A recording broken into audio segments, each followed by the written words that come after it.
guck! Oh mein Gott! Ach du lieber Himmel!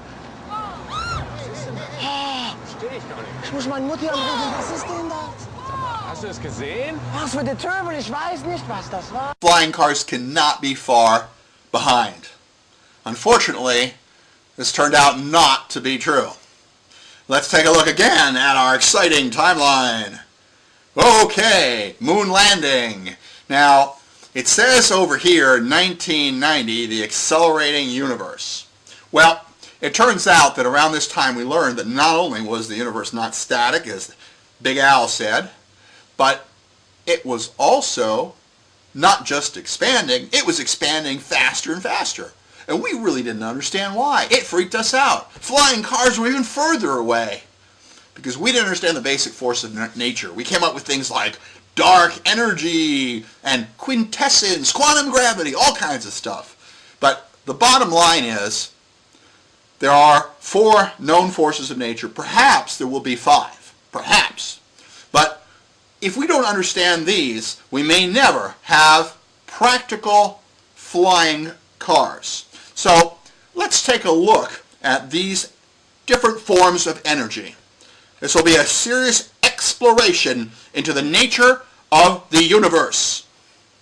The first type of energy we'll be looking at will be the strong nuclear force. This is a powerful force of attraction. The strong nuclear force. This is what holds the quarks in their little bags of confinement, which are known as protons and neutrons. The strong nuclear force. Then there is the weak nuclear force, which is responsible for radiation. The weak nuclear force right over here. And then, of course, there is the force of electromagnetism. That's right, electromagnetism. And we have combined all 3 of these forces. That's right. We've combined the strong nuclear force, the weak nuclear force, and the electromagnetic force into sets of equations which mesh. Unfortunately, it's the strong problem that we don't have an equation that puts gravity into the bill. And if we want flying cars, we've got to get gravity in there. So let's take a look at some practical alternatives to flying cars. Here's one that comes out of 007. This is the jetpack. Look at that little guy. Now, ladies, if you think that guy is sexy, let me just tell you something. That little dude right over there that you see here could only stay up for less than 60 seconds. Less than 60 seconds. Let's take a look at another option. There you go. So there are different modes of transportation. Let's just look at this one more time. The jetpack, 45 seconds at most, and which can stay airborne for days at a time. Well, that takes care of the alternatives. Now, let's take a look at some actual, real-life flying cars. Wow, man of science, thank you so much. We want to see this. You're quite welcome. Well, what we'll do now is we'll have a nice blue background there, and this is considered the first flying car that was ever practical, and it wasn't very practical, but it flew. First flying car right over there. It went up about a few feet, wobbled a lot, and then set back down.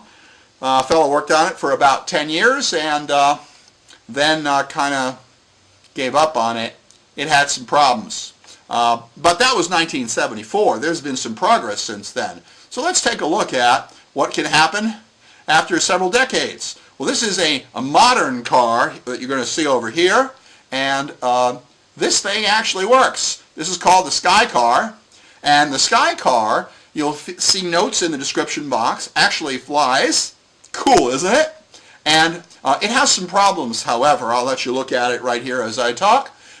It turns out that these engines over here are Wankel engines, and they tilt downward so it can lift straight up into the air.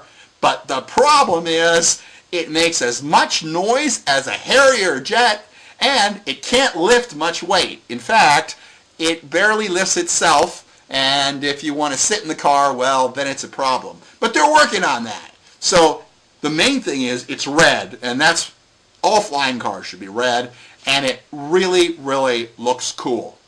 So those are those flying cars that actually fly, and the real question is, when will we have practical flying cars? Well, the answer is we've got better bionic fingers, but where are the flying cars? Well, it all goes back to this fellow that we see right over here, and he, of course, is Big Al. Hey there, Big Al! Well, and the thing about it is that we just don't know how all the forces of nature work, and gravity is the real mystery as far as integrating it with the other forces of nature. And perhaps if we do understand this, we will be able to have flying cars. Now, while we're talking about all this, waiting for flying cars, I'd like to leave you with an important message. For those of you that look at Albert Einstein as a hero, I would like to suggest that he is, in fact, a hero. He said that what you require is imagination, that's the most important thing, not just knowledge. Of course, other people say it's not how beautiful you are, it's, I don't know, how pulchritudinous you are. But Al said the most important thing is imagination. And what I want to say to you is that when you're looking for imagination, it's important that you do it the natural way.